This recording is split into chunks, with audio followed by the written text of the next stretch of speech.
Welcome everyone and thanks for joining us. My name is Carlene Baskerville from Sage Australia, part of Sage Group, a global leader for technology in the small and medium business segment. I'm the Sales and Partner Manager for Sage Intacct, a leading cloud financial management platform at Sage. I have joining me today Kristina White, CFO of Job Centre Australia, a leader in the disability and employment space.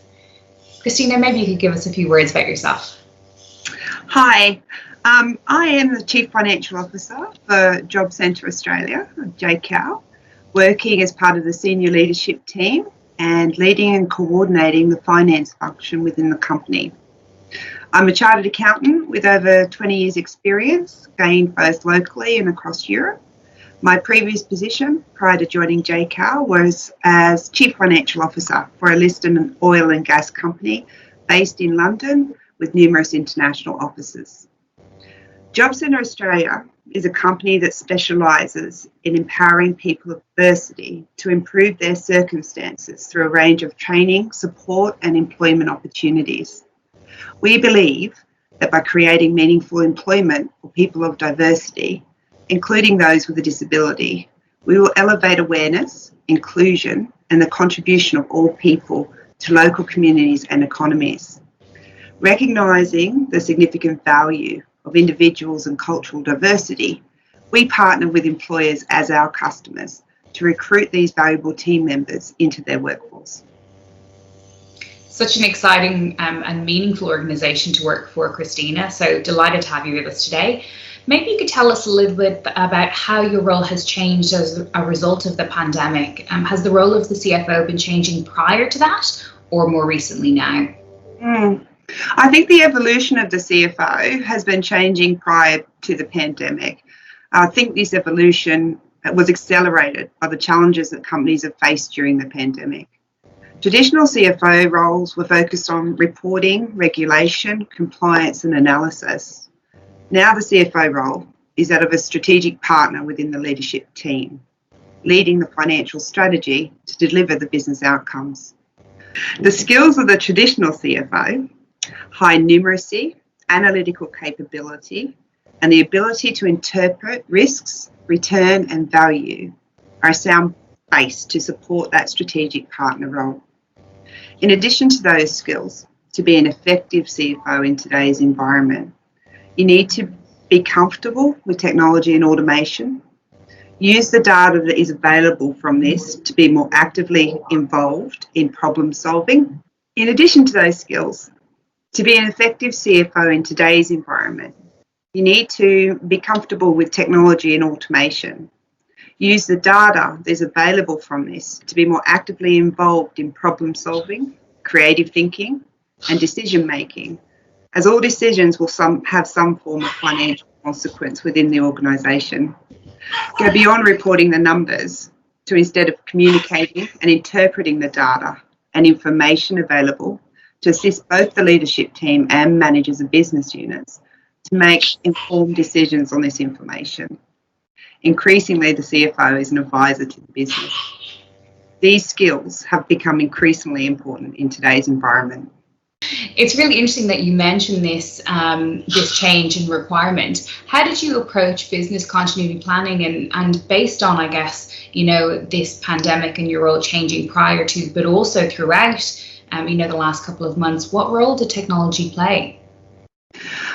The risks of the pandemic forced you to look at the business continuity plan in a different light. JCAL was fortunate as the two core business systems currently in place, coupled with the dedication and commitment of our staff, we were able to transition to a work from home environment in 48 hours. A combination of technology enablement and staff culture ensured that we were able to continue supporting our employers and candidates through the employment service arm of the business. We further had the capability to develop online support for our student leaver participants, ensuring they were able to continue learning the skills necessary to gain employment, as well as maintaining daily social contact. We're quite proud of that. The ability to continue working assisted our staff to feel secure and engaged in this period of uncertainty. Communication with our staff, advising of the consideration and tactics in play during this period was another key factor. Our regular communication reinforced an already supportive and positive culture. In terms of business continuity, and through the implementation of our pandemic plan, the senior leadership team worked together to review any changes required. Collaboration at this level and across teams was critical during this period. We very quickly realised it was time to consolidate, continue to improve on the functional fitness of all departments within the company, ensuring that as and when we emerge from the pandemic, we will be in a strong position, ready to work more effectively as the economy starts to recover. This period enabled us to identify that there was opportunity to implement.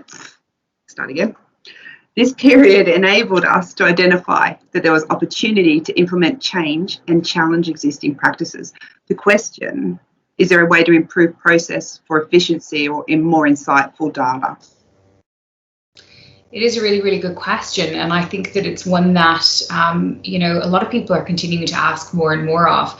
Certainly last year, Sage surveyed hundreds of finance leaders, and there's definitely been a sea change within the profession. So digital transformation is taking more of a focal point, and it's really transforming finance and the way that finance professionals are going about their roles day to day.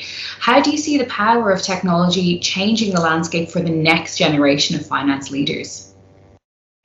The journey we've taken in implementing our Sage platform has taken us from a very manual system with very little automation. We had a large reliance on Excel, which represents risk in terms of human error, and we've gone to a system where these manual tasks are reduced and staff time can be redirected to tasks that can enhance our focus on providing our core services, where the drivers of the business are available faster, with the ability to integrate this data for different stakeholders. Digitalisation is most definitely transforming finance. Technology enablement, implemented correctly, is enabling CFOs to move from an accounts reports-driven form of decision-making to data-driven strategic advice. Having data that can be displayed on digital dashboards, enabling trends to be quickly identified, having the ability to reforecast results quickly and perform what-if scenarios, adding strategic value to the company.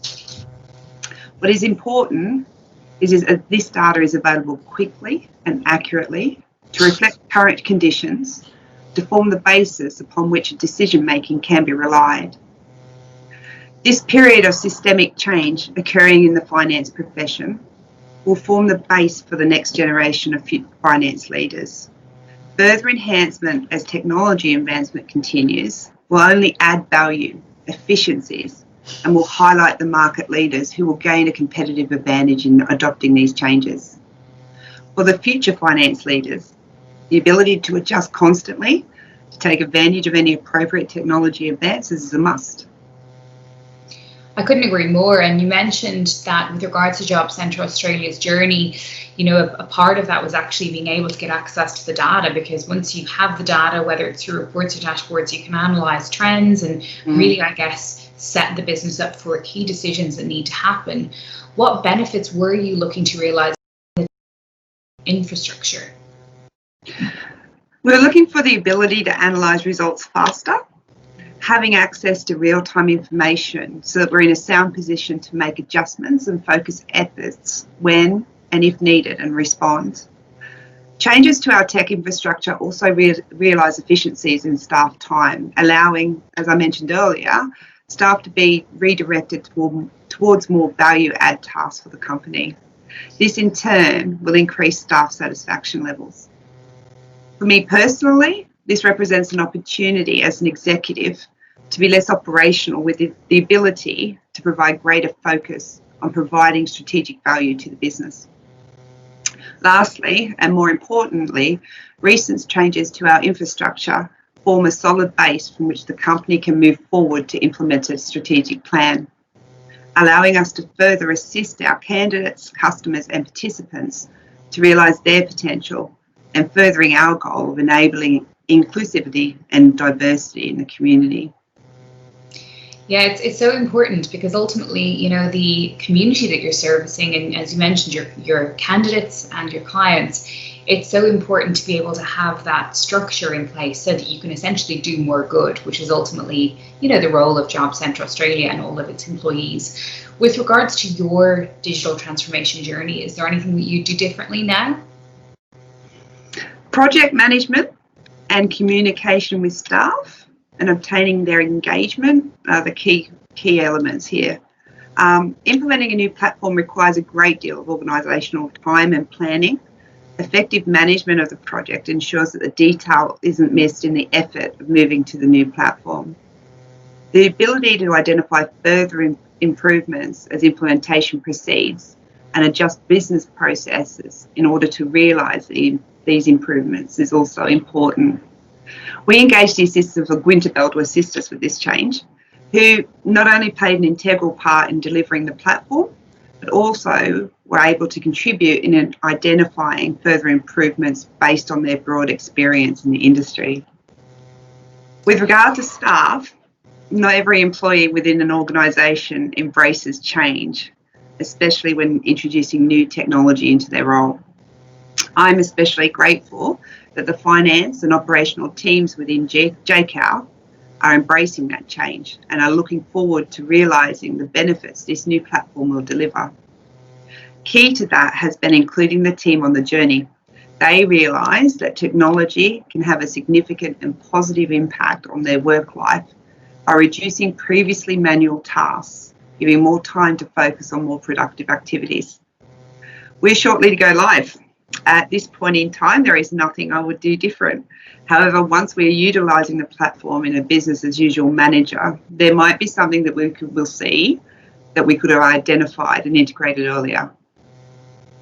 I think it's great to have that perspective. I think, to be able to reflect on something, and even if it's gone well and you've essentially achieved the outcome, to be able to identify areas of improvement for future projects is really important. So it's really, really good insights. Having worked for for-profit organisations also prior to your time at Job Centre Australia, are there any similarities or differences that CFOs within the non-profit industry need in order to survive and ultimately thrive in this current climate? Any business, whether a for-profit or a not-for-profit, needs to be sustainable in order to deliver the service of what they do. The key to sustainability is understanding the drivers of the business, having that information quickly so that the business can respond strategically. This doesn't change in either environment, but perhaps it is more important in a not-for-profit environment that has not historically thought in this way. Maintaining our sustainability, focusing on strategy that will further enhance our contribution to the community, means every dollar spent must have a positive outcome. It's really important to refer back to, earlier, you're servicing, the community, and ultimately all of your time and dollars really needs to be, focused on improving that service that you provide to, a really, really key part of the community. Based on, I guess, the last couple of months and the turbulence, I guess, a lot of organisations and CFOs have felt, are there any hard lessons that COVID-19 has taught you personally as a CFO along the way that maybe other CFOs could benefit from? That's a good question. I think underestimating the ability of a company like JCAL to be able to adjust quickly. What we have seen change during this pandemic period is that we have the capability to be agile and change faster than we would have imagined. This is heavily reliant upon communication, collaboration and planning across the organisation, not just at the senior management levels. This is a strong strategic advantage that should not be forgotten in our future plans for growth. Absolutely. Well, listen, I really appreciate it. I think those insights will certainly be very beneficial to a number of CFOs that are watching today. And Kristina, I'd just like to thank you for joining me at this lunchtime chat. I'm sure that those watching have walked away with a great few ideas that they can take forth in their roles. So thank you for your time, everyone. Thank you too, Carlene. It's been lovely. Thank you.